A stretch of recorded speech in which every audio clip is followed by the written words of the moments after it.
In this video, I'd like to give us an idea of how to get started on the Section 3 project assignment, which is find some publication or some resource and learn about it and share it with the class, share what you learned with the class.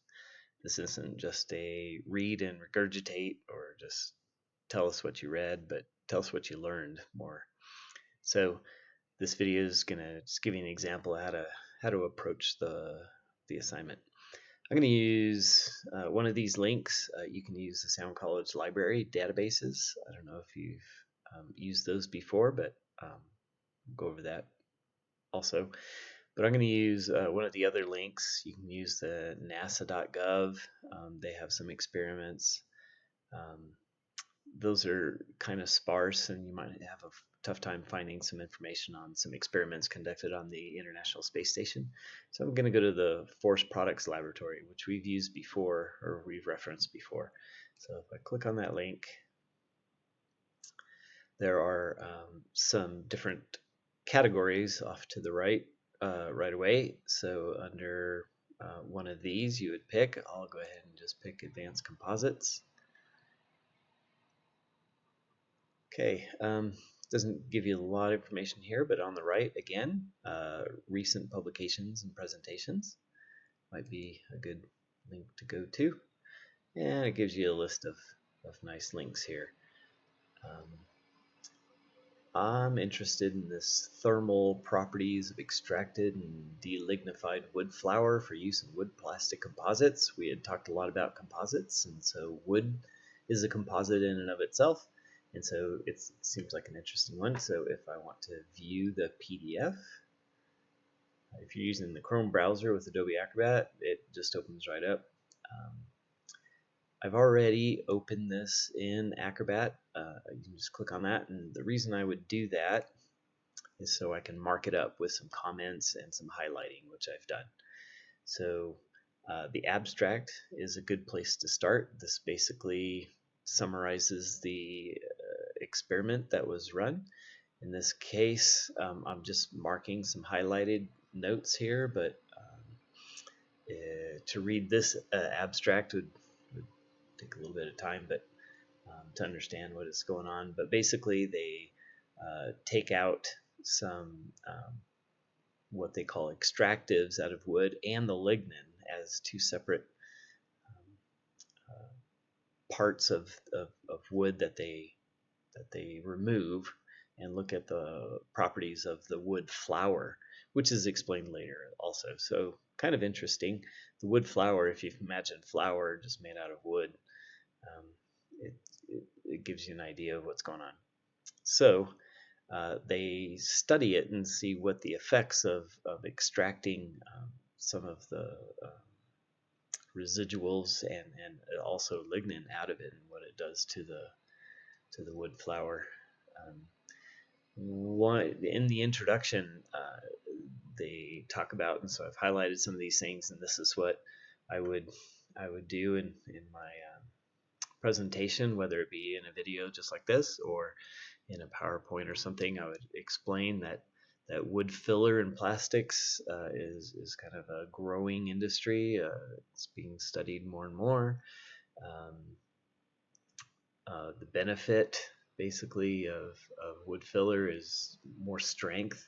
We talked about that in earlier in the class as well, that wood is stiffer than plastic. It doesn't flow or creep as much.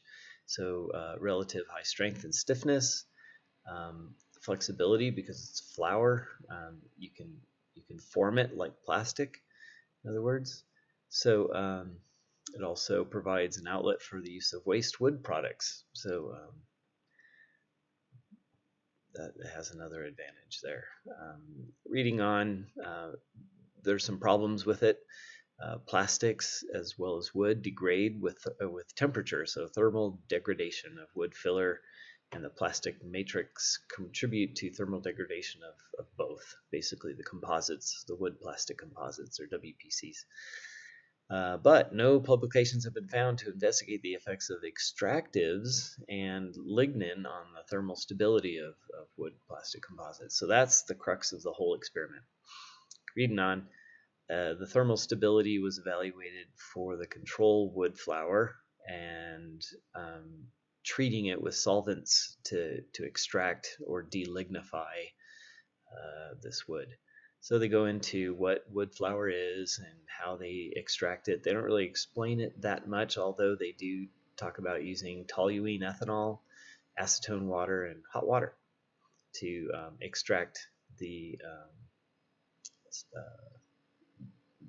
the the extractives, and they use another method for the delignification, but they just call it. They have the Claisen lignin measure of how much lignin was removed. Anyway, there's a chart on the combinations of all the different solvents, whether using the toluene ethanol, um, which was mentioned above, as well as the hot water and the acetone water, and all the combinations. And then LR stands for lignin removal. And so after reading this, I gained some understanding of what those meant and what they're doing. What's interesting is, thermogravimetric analysis, they're weighing it after heating it. So thermo, heat, gravimetric, weighing, right? They do it in a nitrogen environment, which is interesting, to prevent any unwanted oxidative decomposition. Well, you might have to look that up or whatever, but that's, fire, right? Oxidative, under the temperature, it would catch fire. So removing the oxygen and replacing it with nitrogen helps it not burn, right? And so that actually raised a couple questions that I went to another website looking at. I thought nitrogen burned, but it actually is not flammable. And you might think, well, I use nitrous in my go-karts or something at home. Well, I looked that up because I thought, well, wasn't nitrous what people add to their fuel to make their cars faster and things like that? And it turns out that it's really the nitrogen, the liquid nitrogen that hyper cools the oxygen to make it more dense, so you get more oxygen actually into your engine, and that's what burns. And it's not the nitrogen that does. And if you think about it, 78% of the world's atmosphere is nitrogen, and it would just burn up anytime there was a fire. It would just burn the world almost immediately. So yeah, that's why nitrogen doesn't burn. That's why they're using it in this experiment to keep the wood from burning. Anyway, I thought that was interesting, and that was something else that I had to read and learn in this article, or this experiment abstract and publication. So hopefully you'll find other interests as you read this article, that it'll expand your knowledge of more than just what the article's about. So that was what I wanted to share with you on that. We talked about the extractives a little bit more. Well, the article does, and they break it down into 3 different types. So I highlighted those, and different combinations can remove different types of extractives without damaging the wood structure, which is what mostly cellulose and the lignin really. They do remove the lignin also. So after a little bit of explanation, they do come to the conclusion, or their expectation anyway, of this experiment is the removal of these different things is expected to influence the thermal stability, right? Which would help with the composites of the wood flour. So the base, or the control substance, the pine wood flour, is made of 53.12% cellulose and 28.86% lignin, and some other extractives. These extractives are removed most easily by hot water, 5.26%, the acetone water, 4.15%, and the toluene ethanol, 4.69%. And that adds up. Actually, I put a little note here. That's why I'm using Adobe Acrobat, not just to highlight, but also I can add comments. There's a little sticky note tool So I add that, and I added it up, and so there's actually another 3.92% or almost 4% of other substance in this wood flour, and it does not address that.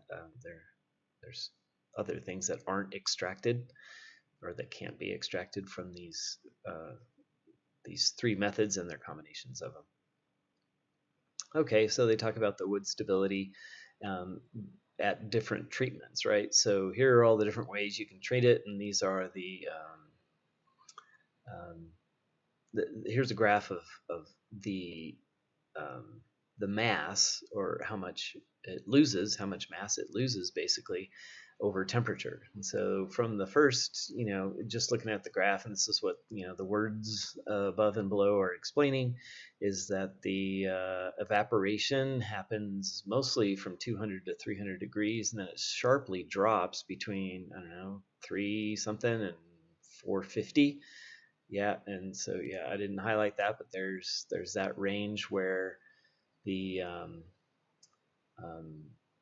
they break it down into phases, I guess. Yeah, 3 phases between 200 and 300, mostly by evaporation and degradation of the cellulose, hemicellulose, and lignin is between 300 and 450, and that's what they're mostly concerned with. After that, there's aren't too many plastics that can withstand that. So most of the concentration is between this, what can remediate or help the wood flour be more stable between those temperatures. They also have a little put a little sticky note on this graph, another graph based on the well, they call this curve the derivative mass. That's basically derivative mass loss percentage, and that's the slope of the curve, right? And so it starts off sloping not very sharply, and so it starts off, and then between around 300 the slope increases quite a bit. Well, it's actually decreases, so this is sort of a negative slope, but we're calling it positive in this case. And so, or the mass loss percentage. So the steeper this goes down, the faster it's losing mass, basically. That's all it is a rate of change.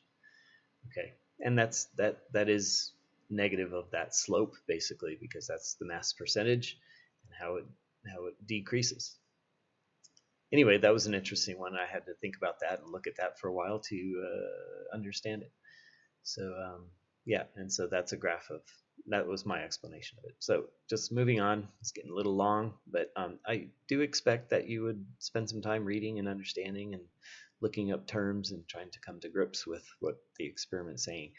It's not expected that you understand completely everything in the experiment you're reading, but you should at least learn something from it that maybe not enough. If you don't find you're learning enough from it, then maybe go to another experiment and look at those. And maybe reading this would help you find your next topic that makes an interest to you. So start with something that's interesting to you and go from there. Anyway, so from their experiment, so they've run the experiment with heating this wood flour at various extractions. It suggests that the existence of lignin may contribute much more to the variation of thermal stability of the pine wood flour than the extractives do.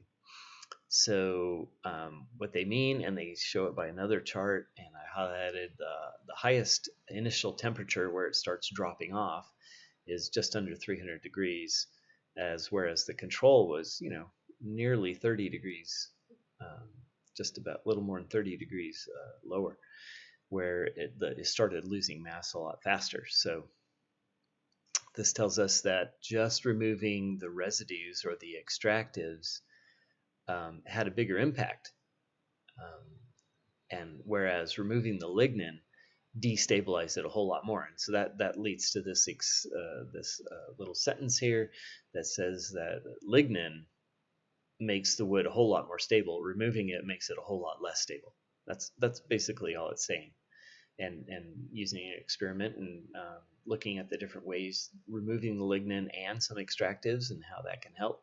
So in this case, the highest temperature before it starts losing mass greatly was using all three methods and the lignin removal, which is very similar to removing all the extractives without the lignin remover, also gave the highest temperature among that group where the lignin was not removed.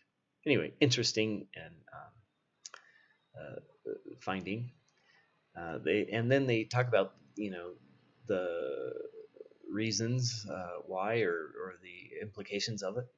And I highlighted a few of these. Extractives can also have a significant effect on the performance of wood plastic composites with respect to wettability, Young's modulus, density, durability, shrinkage, and permeability. So wide ranging, and we've talked about most of these in class as well. So makes for interesting reading, I think. Okay, so without going into too much more detail, it was interesting. Here's the conclusion. Again, the delignification made the wood the least stable.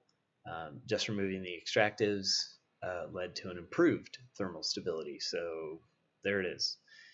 You can improve wood stability or the wood flour stability by removing the extractives and not the lignin.